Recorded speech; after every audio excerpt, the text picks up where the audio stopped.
Au milieu du vaste désert, un groupe de garçons creusait des trous dans le sable sous un soleil brûlant. Soudain, un serpent à sonnette est apparu à proximité et l'un des garçons, qui ne pouvait plus supporter ce dur labeur, a enlevé sa chaussure pour toucher le serpent. Il y perdit la vie.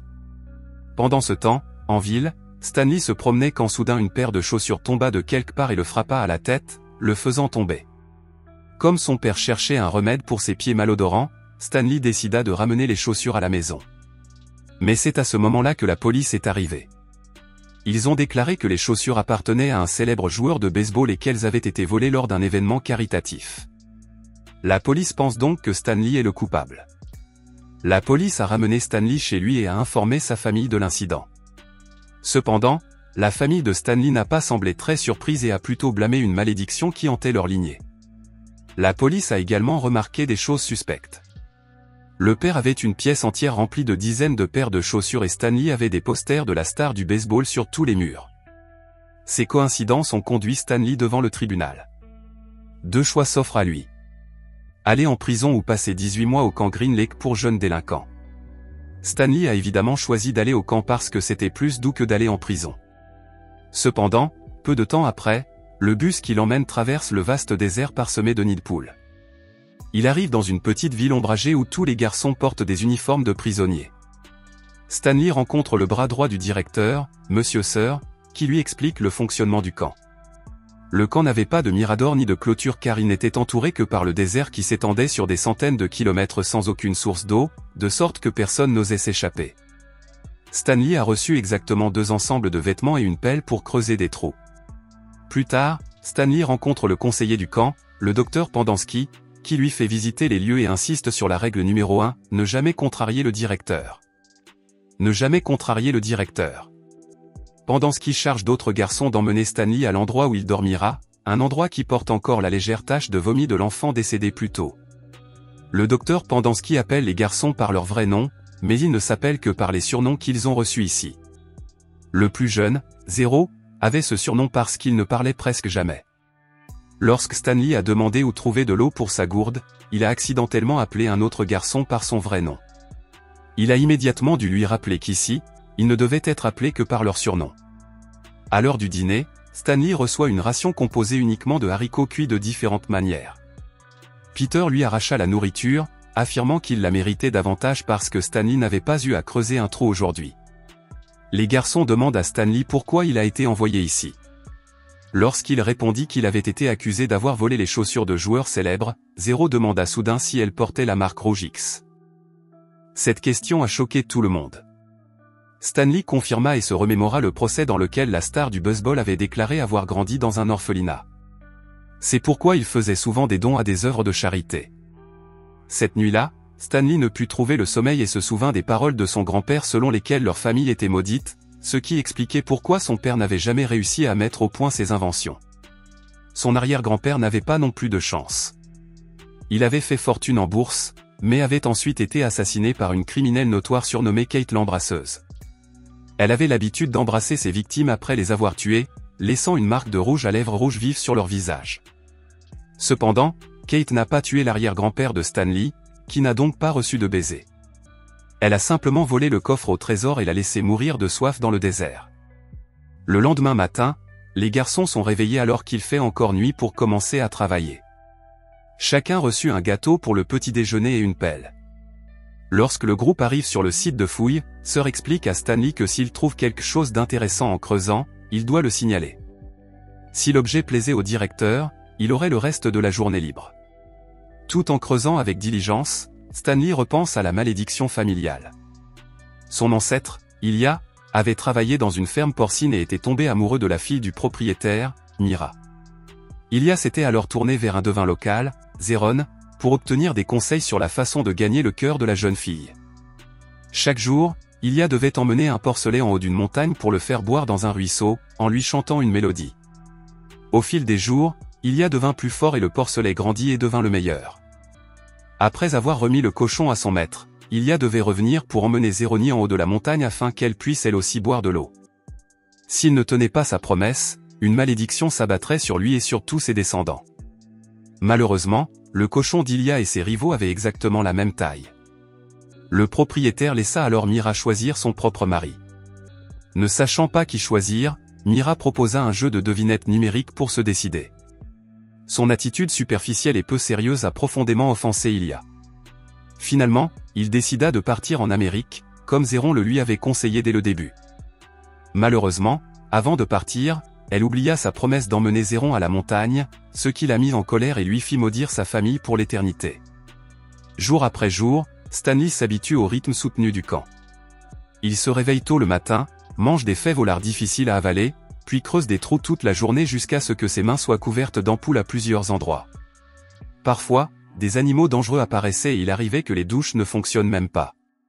Peu de temps après, Stanley reçoit une lettre de sa mère. Elle y écrit que l'expérience de son père échoue toujours et que le propriétaire risque de les expulser bientôt. Pendant ce temps, Zéro a vu Stanley lire la lettre. Il avoue alors qu'il n'a jamais appris à lire et demande à Stanley de lui apprendre, mais ce dernier refuse en disant qu'il n'est pas un bon professeur et qu'il est épuisé à la fin de chaque journée et qu'il a besoin de se reposer. Peu après, l'une des brutes a recommencé à s'en prendre à Stanley, affirmant qu'il n'avait terminé son trou que parce qu'il avait reçu de l'aide. Stanley l'a confronté et Pendanski les a encouragés à se battre. Alors qu'ils se battent au sol, Stanley est rapidement maîtrisé, obligeant Zéro à intervenir pour sauver son ami, manquant de peu de tuer son adversaire. Pendanski a tiré un coup de semonce pour l'arrêter et le directeur est apparu immédiatement. Le garçon a dit que Zéro avait aidé Stanley à creuser, mais Stanley a rapidement expliqué que c'était seulement en échange du fait qu'il apprenait à Zéro à lire. Cependant, le directeur est devenu furieux et Pendanski a taquiné Zéro sans relâche, le traitant de stupide. Après avoir été poussé trop longtemps, Zéro s'est finalement mis en colère, a frappé Pendanski avec la pelle et s'est enfui dans le désert. Sœur voulut le poursuivre, mais le directeur l'en empêcha, disant que Zéro n'avait pas de famille et qu'il pouvait effacer ses données et faire comme s'il n'avait jamais existé. Ce soir-là, les garçons discutent du fait que Zéro va sûrement mourir dans le désert. Stanley était constamment inquiet, se rappelant l'histoire de son arrière-grand-père, qui avait survécu 16 jours dans le désert après avoir été volé par Kate. On disait qu'il avait trouvé un refuge appelé le Pouce de Dieu, mais personne ne savait ce que c'était parce qu'il était presque devenu fou lorsqu'on l'avait trouvé. Le lendemain, un nouveau garçon arrive pour prendre la place de Zer, ce qui agace Stanley. Il décide alors d'élaborer un plan. Lorsque Monsieur Sir vint remplir les caves, Stanley sauta soudain dans le camion et partit. Monsieur Sir s'agrippe immédiatement à la portière de la voiture. Stanley tente de le repousser. Mais à cause de cette distraction, le camion a plongé dans un nid de poule. Ne voulant pas abandonner, Stanley est sorti du camion et a couru tout droit dans le désert, sous les applaudissements des autres enfants. Lorsque la directrice de l'école apprend la nouvelle, elle ordonne à Sir de signaler la disparition de Stanley au bout de 2 semaines, car il n'y aurait alors plus rien à trouver. Sous le soleil brûlant, Stanley persévère, ignorant les lézards venimeux qui l'entourent.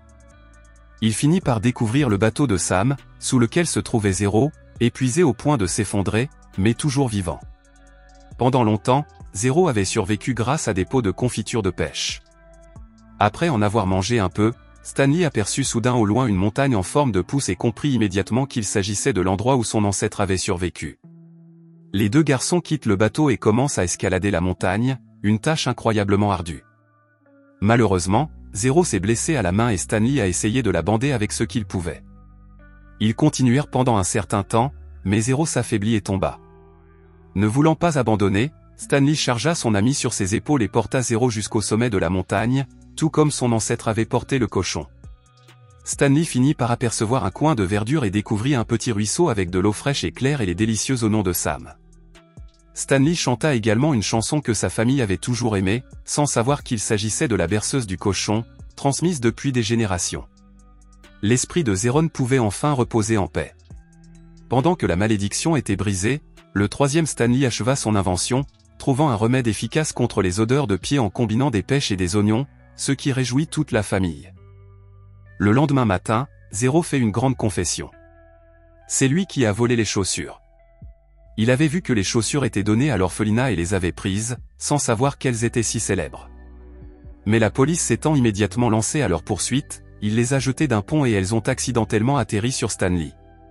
Le lendemain, Zéro a été arrêté alors qu'il volait des chaussures dans un autre magasin.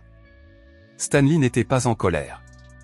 Au contraire, il considère que c'est le destin et il est heureux qu'il en soit ainsi. Entre-temps, l'avocat de Stanley est venu le chercher à l'établissement pénitentiaire après que le tribunal eut confirmé son innocence.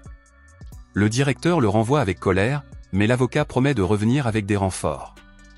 Stanley et Zero, une fois rétablis, sont retournés dans la zone de fouille et se sont rendus dans le trou où Stanley avait trouvé le tube de rouge à lèvres.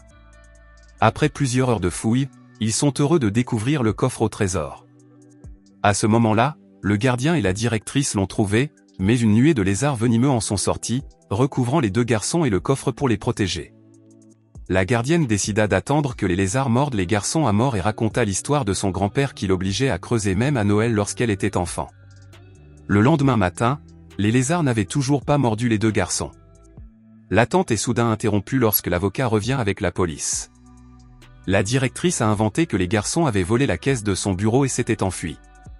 Mais Zero a prouvé la vérité en montrant le nom gravé sur la caisse, qui était aussi celui de l'arrière-grand-père de Stanley. Il retourne alors en ville et l'avocat met le coffre dans sa voiture avant d'annoncer leur départ. Cependant, Stanley refuse de quitter le camp sans Zero. L'avocat a donc demandé le dossier de Zero. Lorsqu'il a découvert que le dossier n'y était pas, la police a immédiatement ouvert une enquête et a découvert que Sir était un fugitif en fuite et que Pendanski n'était pas un vrai médecin. Tous deux, ainsi que le directeur, ont donc été arrêtés. À ce moment-là, il commença à pleuvoir après des décennies de sécheresse et les garçons se précipitèrent dehors pour fêter l'événement avec joie. Quelques jours plus tard, Stanley et Zero, accompagnés de leur famille, ont ouvert le coffre au trésor qui contenait une multitude de richesses, dont des actions d'une valeur énorme. Stanley voulait partager le trésor à parts égales avec Zero et la famille était d'accord. La première chose que Zero a faite avec l'argent a été d'engager un détective privé pour retrouver sa mère, ce qui a donné lieu à des retrouvailles très émouvantes. Peu de temps après, l'établissement pénitentiaire a été fermé et les garçons ont été envoyés dans des lieux qui offraient de véritables services de conseil et de thérapie. Leurs amis du camp venaient souvent leur rendre visite.